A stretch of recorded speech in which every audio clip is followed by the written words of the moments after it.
Hey, good afternoon, good day, good morning, wherever you are. I am excited to be here with you. This is Michael Gbenga, and it's, guess what, day 47 of our 90-day run.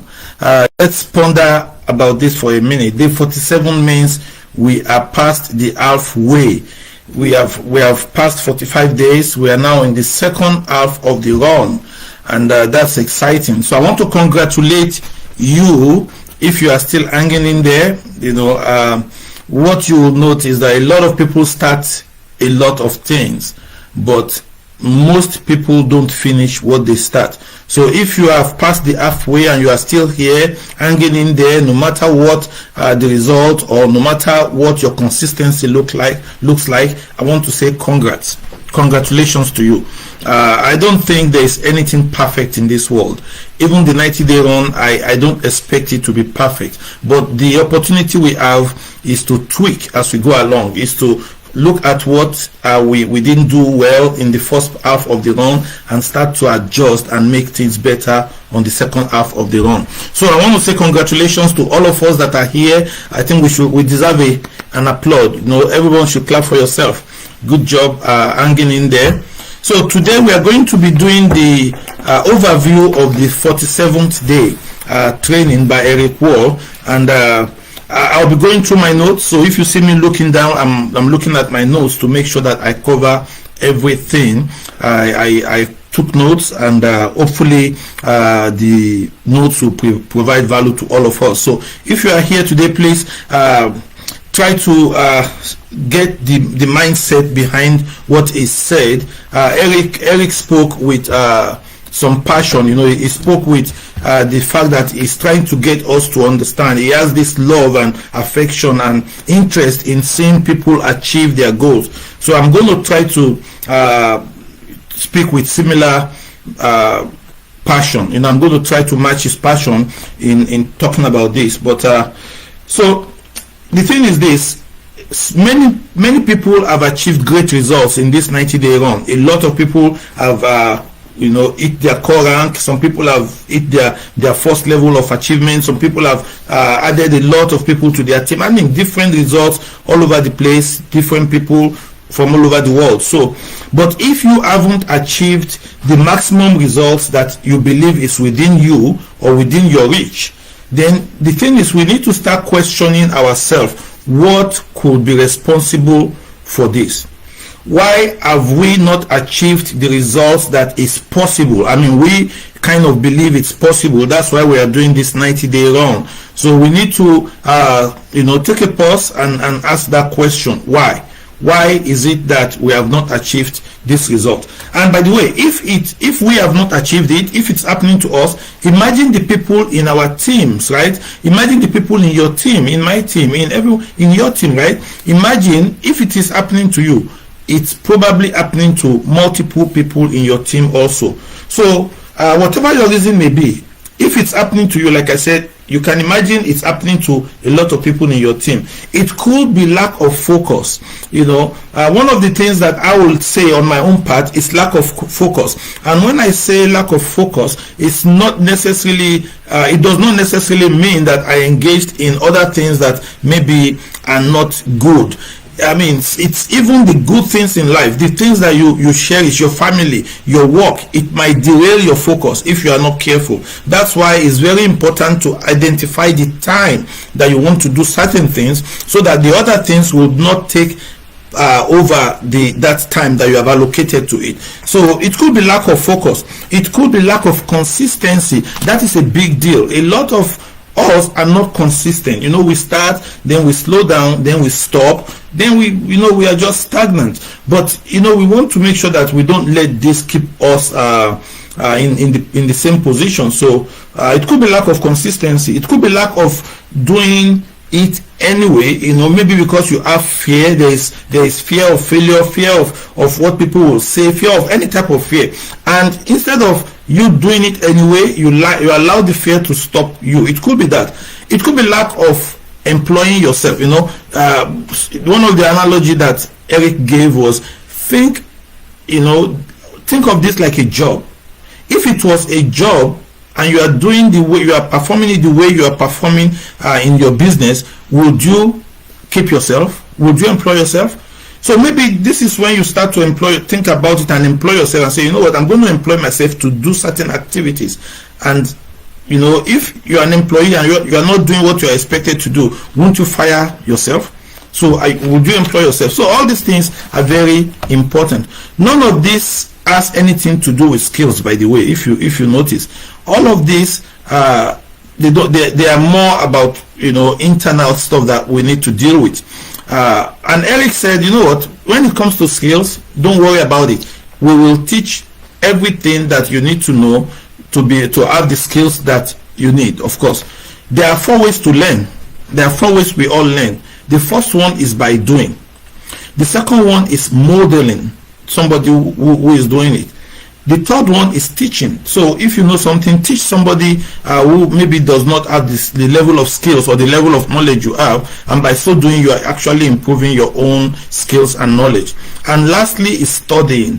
The reason why studying is last is because actually is the order, is the least way to learn. The best way to learn is by doing. You do things and you learn by doing them. Doing makes you get things out of your head, you know. And when we say get out of your head, most of the things that stop us, like we talked about, they are things in our head, you know. You know, I said it's internal, something inside of us, right? But they're actually it starts in our head, you know. The lack of focus, it starts in your head because you start, you know, moving around in your head over whatever you want to do or what you are not doing, and before you know it, it derails your attention. So doing gets you to get out of your head.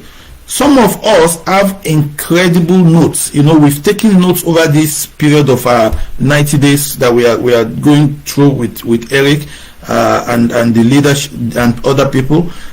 You know, we have great journals and we have great ideas, but we haven't put them to work. Let me say that again. You know, and I've seen many of us, we take notes, you know, copious notes. Our notes are great. We share it with everybody. Great job, kudos, you know. And some of us, you know, we journal, right? We journal every day. We record our progress along the line. And, you know, some of us have great ideas too. But the thing that we have failed to do is to put all those things to work. You need to teach yourself. We need to teach ourselves to get out of our couch and make something happen for ourselves. We need to get out of our couch, get out of whatever situation you are in. Maybe you are not in the couch, right? Maybe you are just busy around the house doing every other thing but that thing that you want to do. We need to get ourselves out of those situations that is not allowing us to achieve the goals that we want to achieve. You know, if a hidden camera followed us for 24 hours, just imagine that. And I had to think about this deep myself. If a hidden camera followed us about within 24 hours for just one day, for 24 hours, will you be proud that everybody knows what you do every day in alignment with what you actually plan to do? If you think that you'll be proud, I want you to type 1. Put 1 in the comment if you will be proud if a hidden camera followed you all around for 24 hours and recorded everything you are doing compared to what you are supposed to do. I want you to type 1 if you will be proud. And if you are not proud, I want you to type 5. You know, I type 5. I don't think, I won't even want my upline to see, you know, because sometimes my days are derailed. And we have to be sincere with ourselves, right? Sometimes my days are derailed. And when I say derailed, they are not derailed because I'm doing some, you know, maybe going to play game or watching TV. No, they are derailed because of some other responsibilities that just take away my attention from the focus where I need to focus my attention. Okay? So, you know, will you be proud? Okay? So the question, you know, I told you that Eric started speaking very emotional about what he said, and I want to kind of emulate that. I want to kind of make sure that this message is not just you know, words, that it has this important undertone of emotion, of passion in it. And I'm going to try to emulate that and get this to you the way I got it when I listened to Eric. One of the things Eric asked us is, aren't we tired of just showing up without implementing to get the result we want? There comes a point that you just say, I am done playing small. Think about that. Every one of us should get to that point where you say, you know what, I don't want to be average. I am done playing small. This is it for me, and draw the line and just decide that I am not going to allow this situation overcome me. I'm not going to allow this be my story. I'm not going to allow I'm not going to allow this to be the end of everything I've done. I'm not going to allow failure be my end result. I'm going to just say, I'm going to go all in. I'm going to do everything that I'm supposed to do. So there comes a point that you have to say, I am done playing small. When you have to say enough is enough. When you have to say enough is enough. I am tired of just showing up. I'm going to face my fears and move heaven on earth. When Eric was saying this, I felt that passion that, until we, it's like that moment that you just say, I'm going to get it done. The reason we are not getting it done is not because we don't know what to do. We are getting a lot of training, a lot of skills, a lot of the mechanics in this training that most of us are getting, especially those that are following through as they determine in their heart, right? But we need to just draw the line and say, I'm going to get it done. That moment, we need to get that. Some of us have to get mad. The clock is ticking. It's ticking. Tick, tick, tick, tick. Every second is ticking away. It's not ticking for us. It's ticking away from us.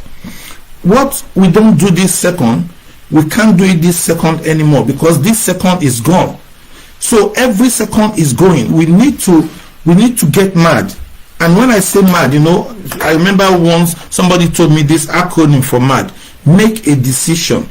Make a decision. Make a decision to go all in. Make a decision to do everything. Make a decision to change the result. Make a decision that the result is going to be favorable to you. Make a decision that you are going to keep doing what you need to do until the results show up. Make a decision that you are not going to allow what is not happening or what is happening affect what is going on in you. That means you detach yourself from the result and just do the mechanics. We have to understand that this is our life. This is my life. I don't get another shot at it. And we have to squeeze the juice out of every second. And we don't, even when we don't feel like it, we have to squeeze it. And by the way, this is a 90-day run. We have amazing opportunity that every day we are with Eric. Eric will, for most of us in the accelerator program, he will still continue with us for a year, but it's not going to be daily. The daily availability of Eric to us and to most of you that are listening is going to end after the 90 days. Why not squeeze every second out of it? Why not squeeze everything we can get out of it? Why not make sure that within these 90 days we do the utmost? We go out and get crazy about it. And like I said, when he was speaking, I got the passion and the emotion, and I'm hoping that I'm actually conveying that to you. If I'm conveying that to you, I want you to give a 1 in the box. I want you to type 1, because it's not just the words. Is what the words move you to do. So if you feel like, okay, you are getting the word and it's eating you and you are going to do something about it, type a 1 in the comment box. Okay. So, one thing Eric said is this. He said, I remember when we started, he said we should, imagine we are in the North Pole where there is nobody, it's just us. Nothing to bother us, and that's where he wants us to be mentally, right? And he just said it again. He said, go back to the North Pole.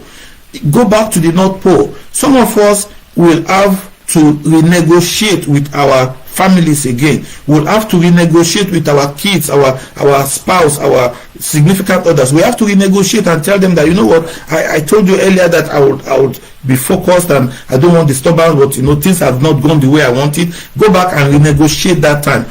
Ask them to actually help you to prop you to get the last 45 days done properly, the last 43 days done the way you want it. So Eric said that it's not saying the 90 days is easy. Going to the North Pole is not easy either. Some of us, like I said, need to negotiate again and ask for support again. We need to go from this employee mindset to entrepreneurial mindset. Entrepreneur means that you solve situations, you solve problems, you find answer, and if it requires you to start over again, for the next 43 days, do it. We can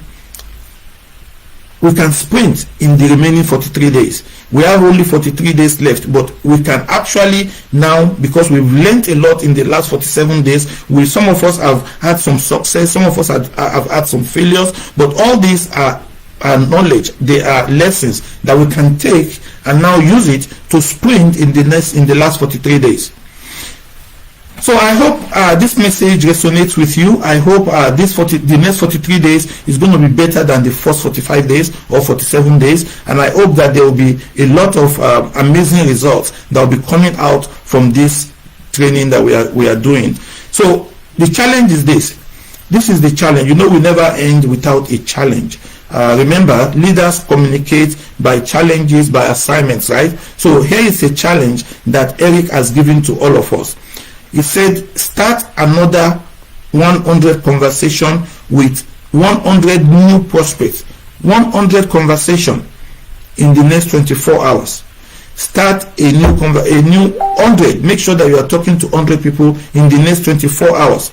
And when I say 100 conversation, it doesn't have to necessarily mean about business or about anything. It could be just starting to say, this will prime the pump for what is to come in the next few weeks. When you start all these new conversations, start saying I and continue that conversation, is going to prime the pump for what is going to happen in the next few weeks to the end of the 90-day run. This, by the way, this challenge is conversation reset. So just like you are in your mind, right, you reset your mind and you start the conversation. This is conversation reset challenge, and I hope you accept the challenge. If you accept the challenge, by the way, type a 7. Type a 7 in the comment box if you accept the challenge. Excellent. Thank you, everyone. Thank you for being attentive. Thank you for giving me audience. I'm so excited to be part of this 90-day run with you. I'm glad that I have it in me. One of the things that I wanted to prove to myself is that I have it in me to still pursue my dream, that I'm not giving up no matter what. Age is not a criteria, that I can pursue my dreams no matter where I am in my life. And I want to say thank you for being part of that journey with me, and I can't wait to see you all at the top. Thank you. Have a wonderful day. Bye.